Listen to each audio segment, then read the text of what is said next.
에디트를 구성하는 화면 가운데를 보게 되면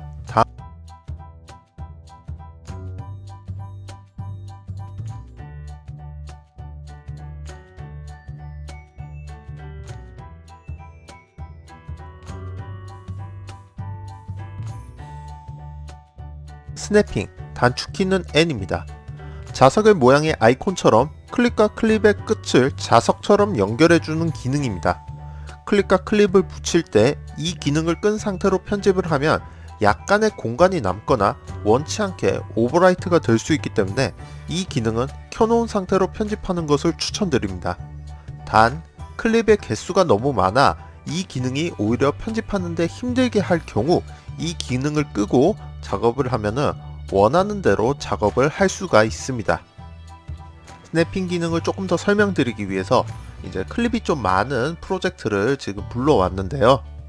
일단은 예를 들어 가지고 이 텍스트 클립 자체를 여기 작은 클립의 사이에 맞추고 싶다고 하면은 스냅핑 기능을 켜놓은 상태로 이동을 하게 되면은 이제 영역이 지금 현재로 봤을 때는 작기 때문에 시작점과 끝점으로만 계속 이동하는 것을 확인할 수가 있습니다.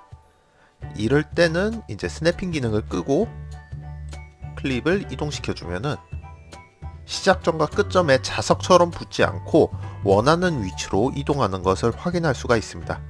이렇기 때문에 스냅핑 기능을 켜는 것을 추천은 드리지만은 만일 방금 전과 같은 상황이 발생하였을 경우에는 스냅핑을 끄고 이제 작업을 하시면은 조금 더 수월하게 작업할 수가 있습니다.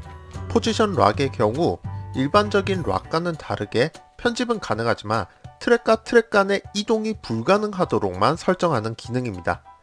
여기 보시면은 포지션 락 기능이 있는데요. 포지션 락을 활성화시키고 난 이후 트랙에 있는 클립을 선택해서 위아래로 움직이려고 하면은 트랙과 트랙 간의 이동이 불가능한 것을 확인할 수가 있습니다. 허나 트랙 안에서 편집은 이루어질 수 있는 것을 확인할 수가 있죠.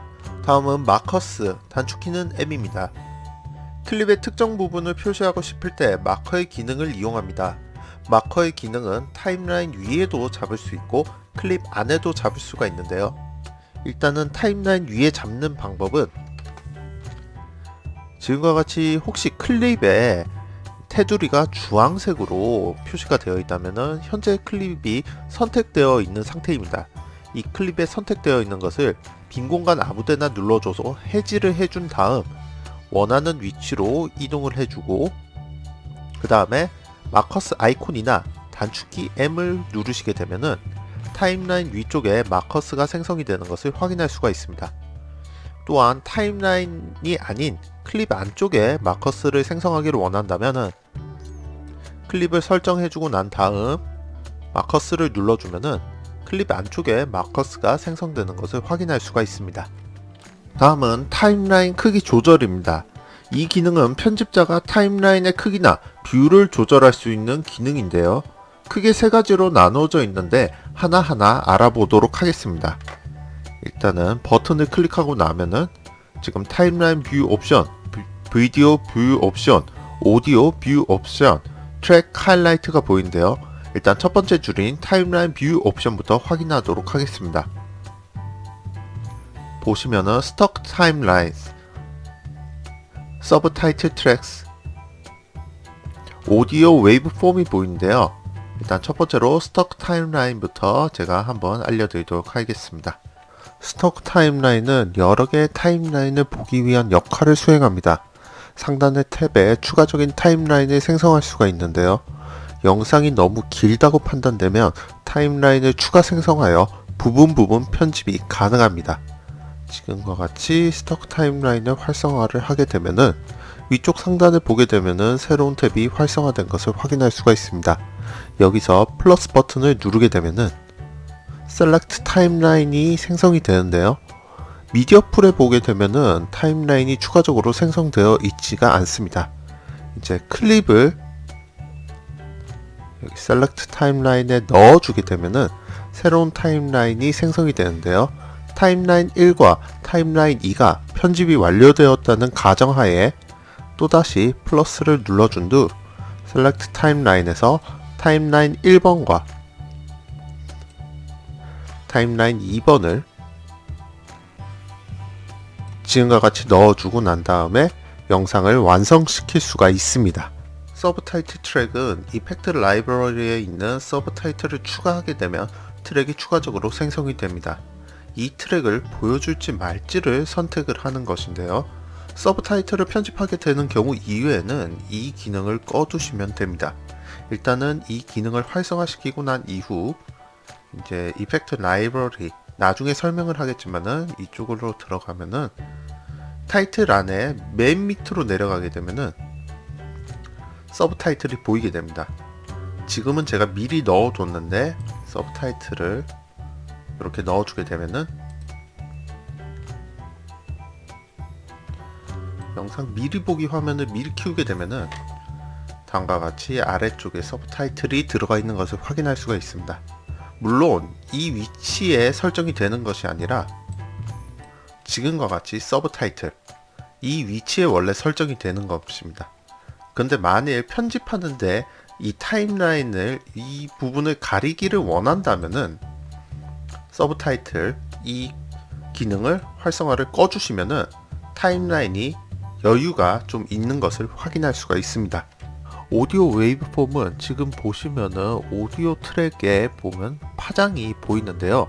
이 기능이 활성화가 되어 있기 때문에 지금 파장이 보입니다. 만일 이 기능을 끄시게 되면은 지금과 같이 오디오 웨이브폼에 파장이 안 보이는 것을 확인할 수가 있습니다. 만일 파장이 안 보인다 라고 하시면은 이 기능을 활성화를 시켜 주시면은 다시 보이게 됩니다. 두 번째 줄에 비디오 뷰 옵션을 보게 되면은 플레임과 썸과 플레인이 있습니다. 비디오 트랙에서 있는 미리 보기 방식을 어떤 방식으로 설정할 것인가를 선택하는 건데요. 일단은 플레임의 경우 전체적으로 다 보여주게 됩니다. 지금과 같이 플레임이 기본적으로 설정되어 있는데 미리 보기, 즉 타임라인에 있는 클립들을 보게 되면은 전체적으로 영상들이 다 보여지고 있는 것을 확인할 수가 있습니다. 여기서 썸으로 변경하게 되면은 타임라인에 있는 클립들의 시작점과 끝점에만 살짝 보여주게 되며 나머지 영역들은 파란색으로만 설정되어 있는 것을 확인할 수가 있습니다. 다음은 플레인인데요. 플레인 같은 경우는 아예 미리 보기는 보여주지 않으면서 타임라인의 클립, 그러니까는 클립의 명만 보여주게 됩니다. 만일 편집을 하다 보면은 이제 다음과 같이 방금 전과 같이 약간의 미리 보기 화면을 전체적으로 다 보여주기 위해서 조금 버퍼링이 걸릴 수가 있는데요. 성능을 조금이라도 향상시키기를 원하신다면은 여기 썸이나 아니면은 플레인으로 변경하셔가지고 편집하시는 것을 추천드립니다. 다음은 트랙 하이라이트입니다. 트랙 하이라이트는 말 그대로 높이를 조정하는 기능인데요.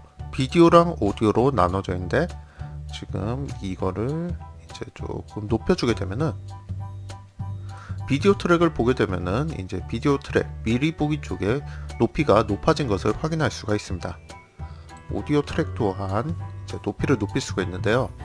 오디오 트랙의 경우 지금과 같이 오디오 트랙의 안에 있는 볼륨을 섬세하게 좀 조절하기를 원한다면은 이제 트랙 하이라이트를 조금 키워서 위아래로 볼륨을 위아래로 조절하는데 조금 용이하게 조절할 수가 있습니다.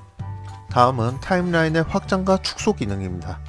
타임라인의 확장과 축소는 여러분들께서 타임라인 안에 있는 클립들을 편집하기에 조금 더 편리하게 편집할 수 있도록 도와주는 기능인데요. 일단 마이너스 쪽으로 가게 되면은 타임라인 안에 있는 모든 클립들을 조금 더 보기 쉽도록 해주는 기능입니다. 지금 보시면은 클립들이 줄어들어 있는 것을 확인할 수가 있죠. 여기서 플러스, 즉 조금 확장을 시켜주게 되면은 하나의 클립을 편집하는데 조금 수월하게 해줄 수 있는 기능입니다. 그런데 가운데에 있는 툴을 이용해 가지고 마우스를 왔다 갔다 하면서 편집을 하기에는 조금 불편한 감이 있기 때문에 추천드리는 방식은 Alt키를 눌러준 상태에서 마우스 휠을 돌려주면은 지금과 같이 타임라인이 확장과 축소가 이루어지고 있습니다. 이 방법이 가장 편리한 방법인데요. 또 다른 방법이 하나 더 있습니다. 바로 컨트롤 키랑 플러스 혹은 마이너스 키를 눌러주시면 되는데, 컨트롤 키를 눌러주고 단축키 플러스랑 마이너스 버튼을 누르더라도 이제 확장과 축소가 이루어지는 것을 확인할 수가 있습니다. 여기서 플러스 마이너스 키는 숫자 패드에 있는 플러스 마이너스 키는 활성화가 되지 않고 메인에 있는 플러스 마이너스 키를 누르셔야지 활성화가 이루어집니다. 허나 섬세하게 편집하기를 원하신다면 Alt 키랑 마우스 휠을 이용하시는 것을 추천드립니다. 이상으로 가운데 아이콘들에 대해서 설명을 드렸는데요. 보통은 단축키를 이용하여서 사용하여 마우스를 왔다 갔다 하는 시간을 단축시키는 것이 제일 좋습니다. 순간적으로 기억이 나지 않을 경우에 사용하시면 되며, 마우스 위에 오래 두게 되면 단축키가 보이니 참고하시면 되겠습니다. 이상 아이콩이었습니다. 감사합니다.